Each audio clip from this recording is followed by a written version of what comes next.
मुझे लगता है कि राज्य अलग होने के बाद जो सबसे पहले काम होना चाहिए वो अब शुरू हो रहा है। मात्र 20% लोग जो बाजार में शहरों में हैं और बाकी सभी लोग खेती बाड़ी पर हैं, लेकिन जमीन तो है नहीं। हमारी सरकार की चाल डाल भी कुछ इस तरीके से इस विषय को लेके आज इस महासंघ को भी बनाने में हमें 1 साल लग गया। काम को लटकाने का तो हम लोगों के पास भरपूर उपाय है, लेकिन उसका रास्ता हम कैसे निकालें इस पर करने में हमारी पसीने छूटने लगते हैं, पता नहीं क्यों। तो इनमें एक अपना ये भी है, इनहेरेंट क्वालिटी है जो इन जंगलों को बचाने की क्षमता है। आबुआ दिसोम, आबुआ बीर आबुआ दिसोम अभियान की शुरुआत आज हम करने जा रहे हैं। आज इसको लेकर पूरे राज्य के आप सभी कहेंगे कि महत्वपूर्ण व्यक्तियों का समूह यहां उपस्थित हुआ है। जिला के आप सभी उपायुक्त हैं, मंच पर राज्य के वरिष्ठतम पदाधिकारी हैं, आप सभी लोगों का हार्दिक अभिनंदन है।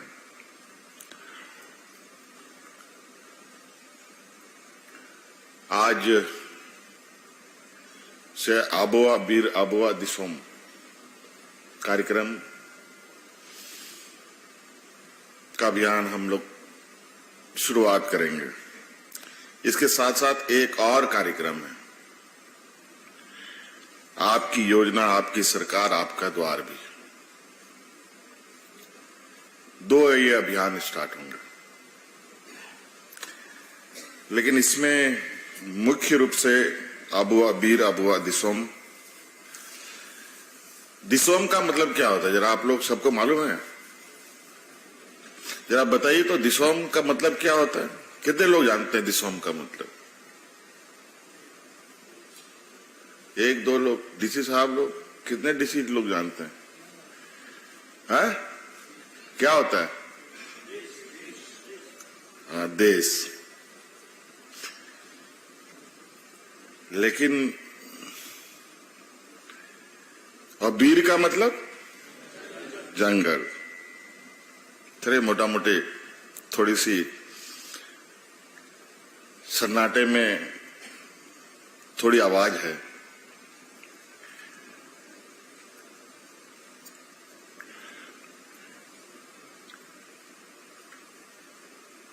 मैंने कई बार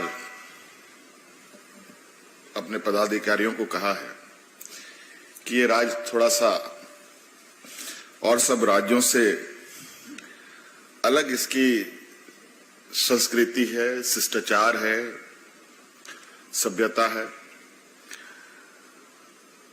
यहाँ के लोग के बारे में वेलफेयर सेक्रेटरी साहब ने आपको बताया ही। यहाँ के लोग किस तरीके से हैं, किस तरीके से रहते हैं। और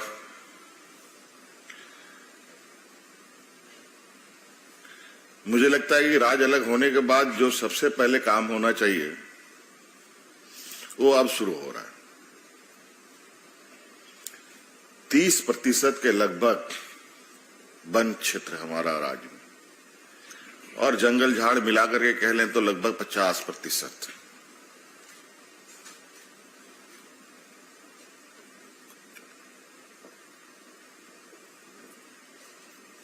खेती बाड़ी योग उतना नहीं है जितना जनसंख्या के रूप में अगर हम देखें, लेकिन हमारे 80% लोग इन्हीं चीजों पर निर्भर है। कैसे निर्भर है?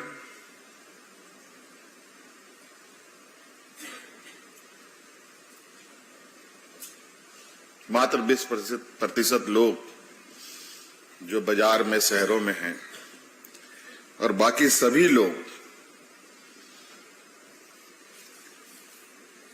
खेती बाड़ी पर हैं, लेकिन जमीन तो है नहीं।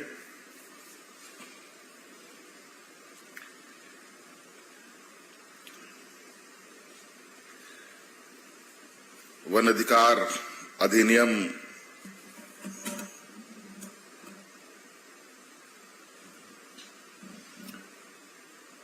बने हुए कितने वर्षों हो गए, लेकिन मुख्य सचिव जी ने भी उस विषय को लेकर बहुत संक्षिप्त में बहुत क्रिस्पी बातें आपके समक्ष रख दी है। मुझे नहीं लगता है उन सब बातों को दोहराने की आवश्यकता है। मुझे लगता है कहीं ना कहीं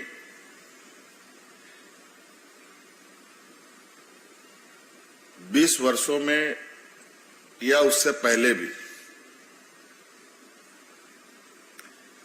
इस विषय पर कोई विशेष ध्यान रहा ही नहीं।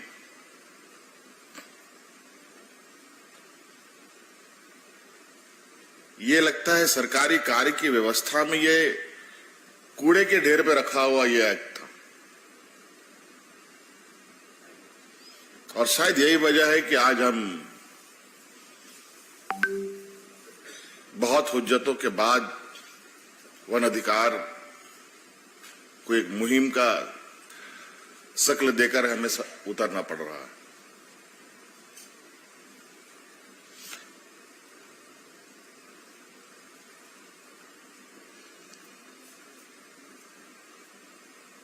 कई राज्यों ने तो, अगर आप दूसरे राज्यों को देखेंगे जहां पर आदिवासियों की भी बहुलता कम है, लेकिन वहां पर वन अधिकार के तहत पट्टों का वितरण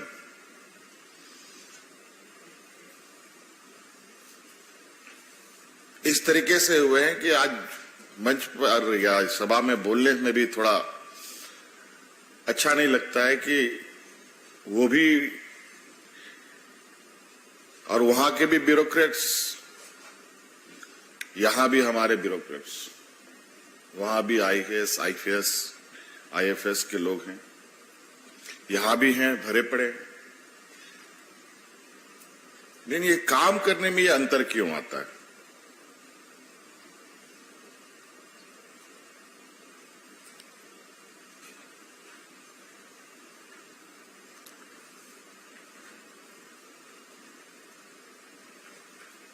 ऐसा नहीं है कि आप नहीं कर सकते, बहुत सारे ऐसे काम हम कर रहे हैं आज के दिन में जो काफी सफलतापूर्वक आप सब मिलकर कर रहे हैं। और मुझे नहीं लगता है कि आप लोगों ने कोई चीज ठान ली और वो चीज ना हो। मुझे लगता है इसको बहुत, इसकी गंभीरता को हम लोगों ने नहीं ध्यान दिया। आज नतीजा ये हो रहा है कि आज इसके ऊपर, और उसमें भी अभी जो हम लोगों ने एक फेडरेशन कृषि और वन उपज पर जो बनाया है, सिद्धू कानू कृषि एवं वन उत्पाद महासंघ, हमारी सरकार की चाल ढाल भी कुछ इस तरीके से इस विषय को लेके आज इस महासंघ को भी बनाने में हमें 1 साल लग गया।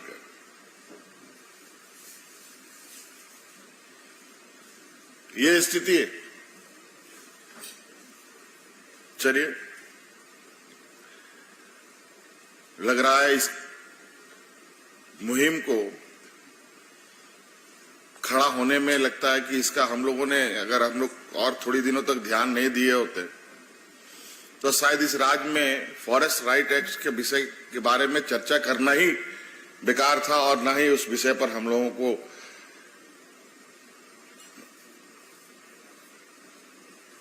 कभी चर्चा करने की आवश्यकता पड़ती।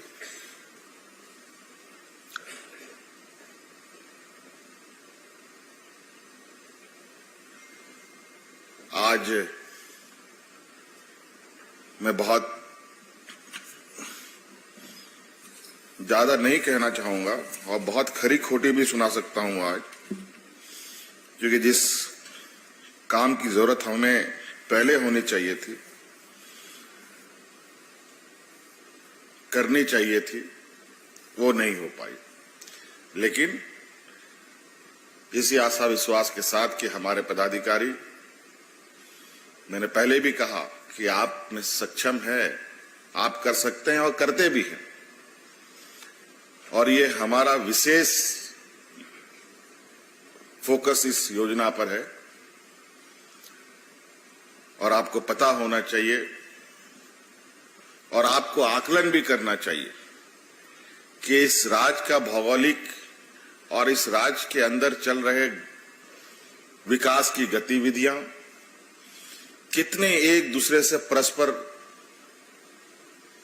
एक टकराव की स्थिति में आने वाला समय पैदा करेगा। आप सबको पता है कि इस राज्य में सबसे अधिक खनिज संपदाएं निकाली जाती हैं।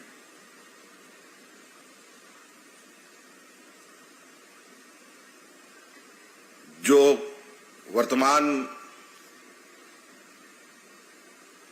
खेती योग्य जमीन है उससे भी कोयले निकाले जा रहे हैं। आज नहीं कल वो खनिज संपदा खत्म होगा। 20 साल, 25 साल, 30 साल और आजकल जो मशीनें जो आ गई हैं, जिस तरीके से माइनिंग के इक्विपमेंट्स आए हैं, जो काम 5 साल में होता था वो 5 दिन में हो रहा है।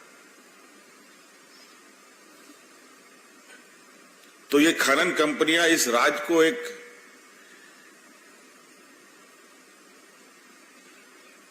ऐसा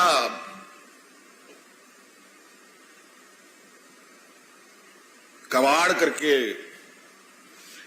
खनिज संपदा निकालकर यहां के लोगों को ऐसी दुर्दशा में छोड़ेंगे जिसका अंदाजा नहीं है। क्या कोई बता सकता है कहीं भी कोई खनिज संपदा हो रहा है, रामगढ़ का हो या हजारीबाग का हो, चतरा का हो, लातेहार लोहरदगा का हो, साहिबगंज का हो, पाकुड़ का हो, कि कल को उन खदानों को रिक्लेम भी करते हैं जहां वहां आज धान की खेती होती थी, क्या 30 साल के बाद भी वहां पर धान की खेती होगी?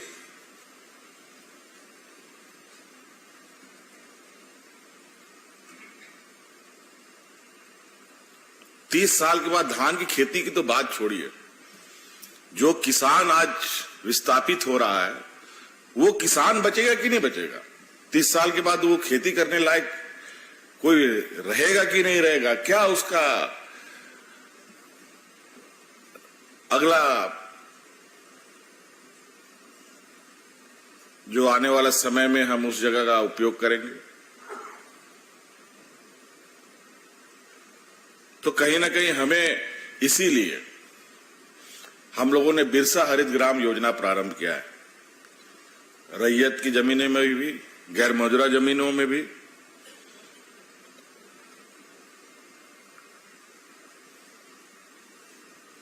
और अच्छा खासा सफलता भी मिल रहा है।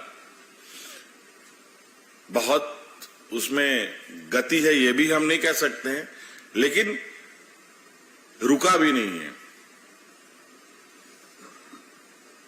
एक अल्टरनेटिव क्रॉप की ओर, फलदार पेड़ लगाकर।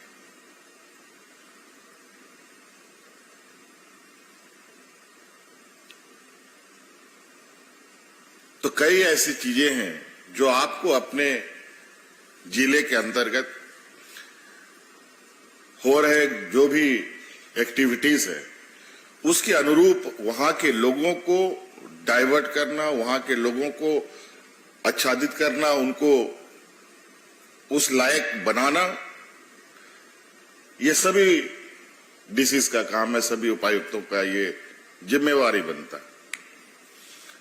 आप जिले के मुख्यमंत्री हैं, छोटे मोटे आदमी नहीं है।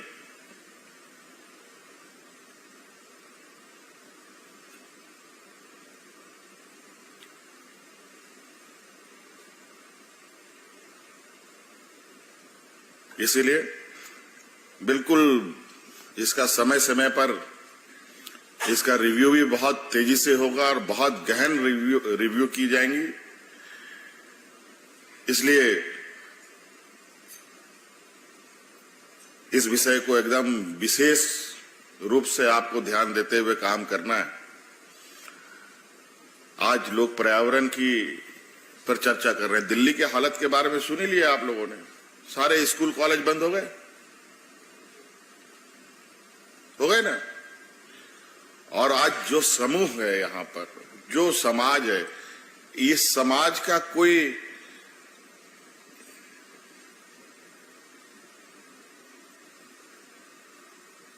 देवघर बासुकीनाथ जैसा भव्य शहर नहीं बन जाता है मंदिरों का। बनारस और अयोध्या जैसा राम मंदिर नहीं कहीं पर भी कोई कंस्ट्रक्शन होता है तो पेड़ नहीं तो झाड़ को तो जरूर कबाड़ करके वहां पर कंस्ट्रक्शन खड़ा होता है। लेकिन आदिवासी समाज कभी भी पेड़ों को नुकसान नहीं पहुंचाता, क्योंकि उसको पता है यही पेड़ हमारी जीवन है। और आज उसी को लेकर हम लोगों ने बुके की परंपरा इसीलिए खत्म किया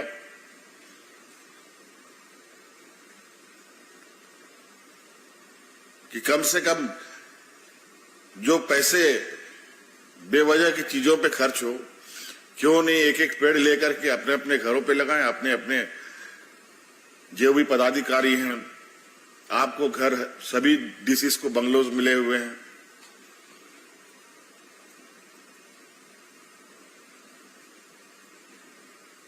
खूबसूरत दिखने वाला फूल पत्ती तो आप जरूर लगवाते होंगे, लेकिन बड़ा वृक्ष लगाने का काम आप अपने ही कैंपस से क्यों नहीं शुरू करते?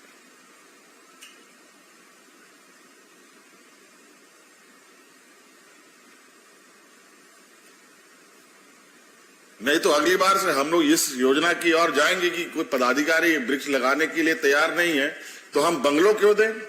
आप लोग अपार्टमेंट में रहिए।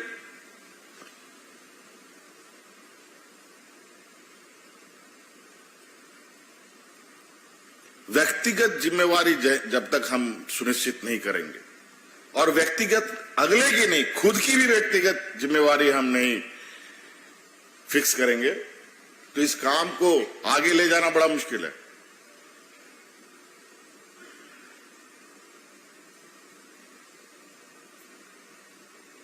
गेंदा का फूल, गुलाब का फूल, ये तो हम लगा लेते हैं, लेकिन कभी जामुन का पेड़ हम अपने कैंपस में नहीं लगाएंगे, आम का पेड़ नहीं लगाएंगे, नीम का पेड़ नहीं लगाएंगे, करंज का पेड़ नहीं लगाएंगे। लेकिन आज भी झारखंड में कई ऐसे जिले हैं, रांची विशेषकर, जहां अंग्रेजों का अभी भी बंगलोज हैं और उन अंग्रेजों का लगाया हुआ पेड़ आज भी जिंदा है।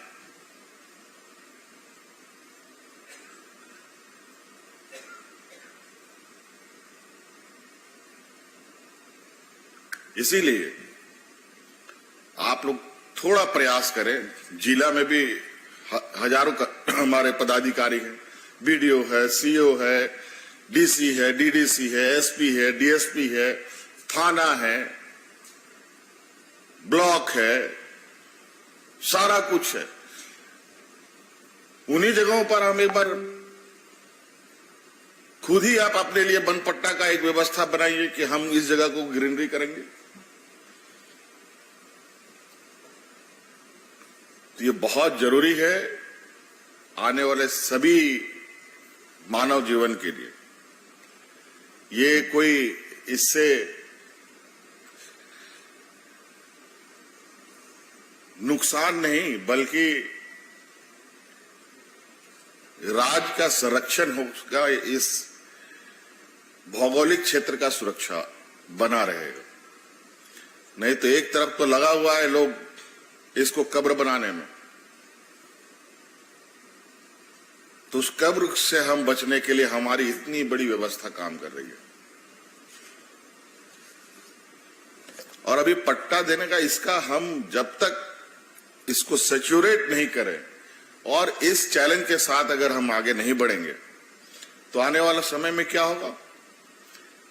कुछ लोग फिर जंगलों में घुस करके कुछ जमीनों को साफ करके उस पट्टे में दावेदारी करेंगे।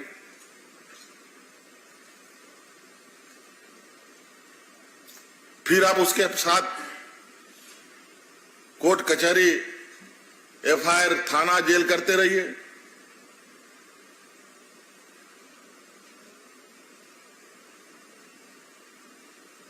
अगर इसको हम एक मजबूत अभियान पकड़ करके चलकर सभी को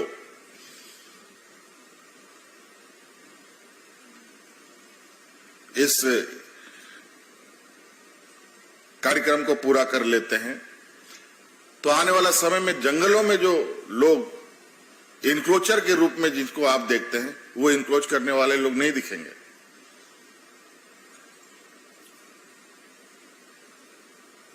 नहीं तो ये परस्पर चलता रहेगा।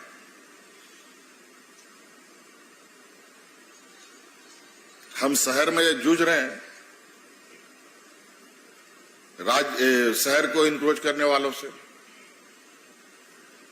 और यहां शहर में तो इसको रोकना संभव नहीं है, लेकिन गांव में हम आज भी इस काम को रोक सकते हैं, लोगों को उसका अधिकार देकर।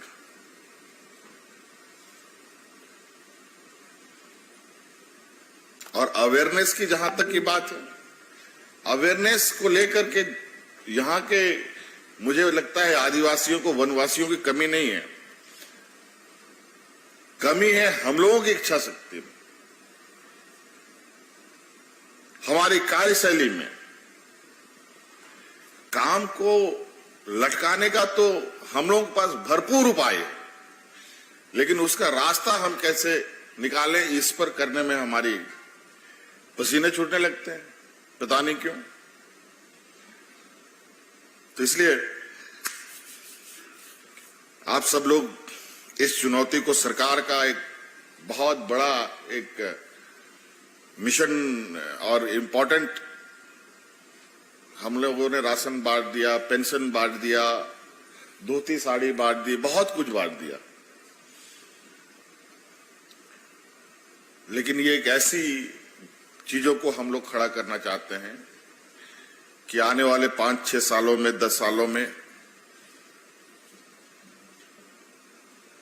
तुरंत इसका असर नहीं दिखेगा, इसमें समय लगेगा इसका असर दिखने में। और 5 से 10 साल के अंदर देखिए, अगर आज हम लोगों ने काम किया है, अगर इसको हम लोगों ने एक निश्चित समय पर मिशन मोड में सैचुरेट कर लिया, तो 10 साल के अंदर अंदर इसका जो परिणाम है वो इस तरीके से दिखेगा जहां आपको भी ये गर्व महसूस होगा कि हमारे रीजन में जब आप लोग जब जिला छोड़ करके हेडक्वार्टर में आएंगे, उस समय आपको इस काम का महत्व पता चलेगा और अपने अगले कार्य को अंजाम देने में आपको काफी सहूलियत मिलेगी। इसलिए आप सबको बहुत बहुत शुभकामनाएं मेरे तरफ से। त्योहार भी हम लोगों का बहुत सारा है, दिवाली है और छठ वट भी है, और उसकी भी शुभकामनाएं। और इस अवसर पर इस राज्य के हमारे आदिवासी मूलवासियों के लिए जो बरसों बरस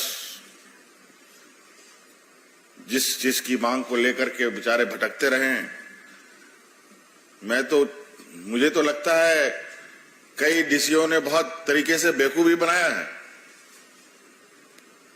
आप लोगों ने मुझसे बनपट्टा बंटवाए हैं कई बार, कई जगह मैंने बनपट्टा बांटा है, लेकिन 1 डिसमिल 2 डिसमिल ही क्या मतलब होता है?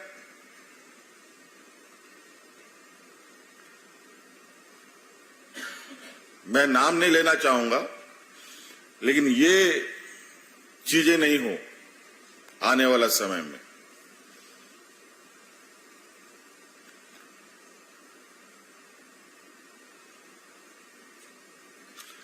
मैं थोड़ा सा बहुत सहनशीलता के साथ बढ़ता हूं, और यहां के कम्युनिटियों के साथ भी यही प्रॉब्लम है, काफी तकलीफ, काफी सहनशीलता। और इन आदिवासियों का एक इतिहास भी है।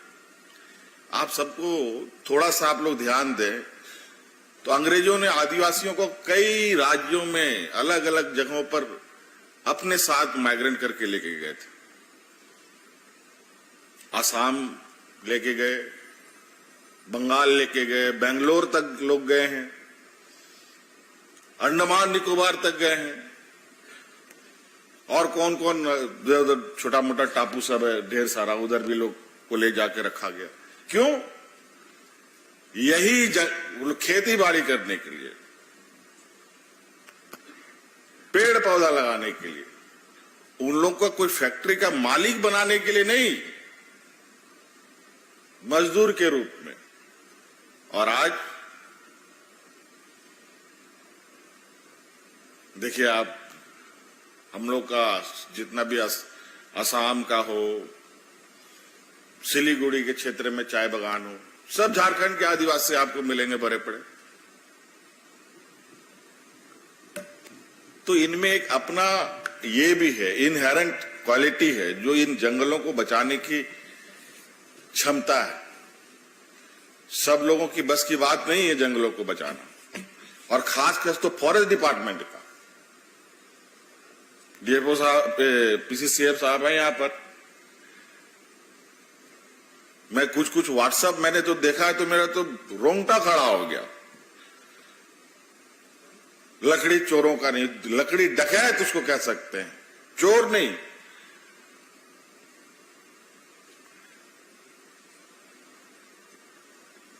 ऐसे तरीके से ये लोग पेड़ नहीं बचाते, वो जंगल में जमीन का नापी करने में इनका अपना समय कटता है। इसलिए इस काम में कोई कमी और लापरवाही भी ना हो। फॉरेस्ट डिपार्टमेंट के सभी डीएफओ और रेंजर ऑफिसर से भी यही कहना चाहूंगा, शिकायत हमारे पास बोरा भर भर के आता है। कई बार जब मैं क्षेत्र भ्रमण पे जाता हूं तो मैं जितनी दरखास्त लेके आता हूं, अगर एक एक दरखास्त लेकर के मैं विभाग में बैठा तो कितने नपे जाएंगे पता नहीं। लेकिन मैं उस स्थिति पे जाना नहीं चाहता। मैं चाहता हूं कि व्यवस्था काम करे, जिसकी हुई जिम्मेवारी उनको मिले, क्योंकि उसी चीज के लिए हम सब लोग इन जगहों पर बैठे हैं।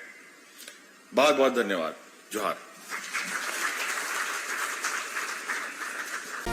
केलांचल टाइम्स, हर खबर पर हमारी नजर।